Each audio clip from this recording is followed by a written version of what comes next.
Alamak, retaklah pula. Macam mana ni retak ni? Ya Allah.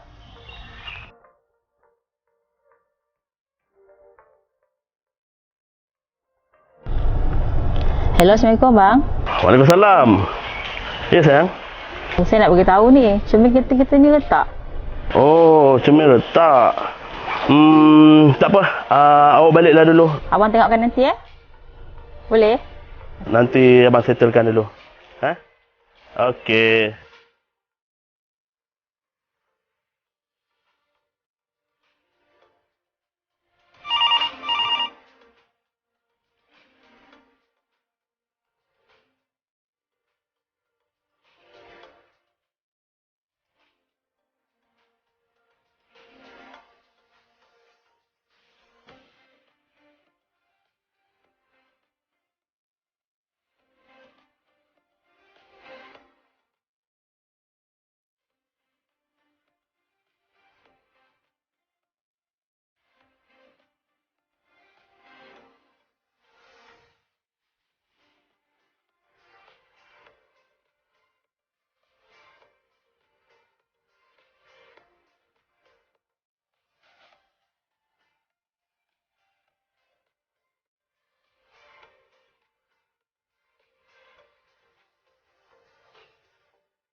Terima kasih bosku, pilih kami dan support kami Barakah Auto Kelas. Okey, sama-sama. Terima kasih juga sebab buat servis yang terbaik. Terima kasih bos. Terima kasih bosku. Malu apa bosku? Biasa-biasa je bos. Sayang, Ya sayang. minta maaf ya pasal cermin kereta tadi.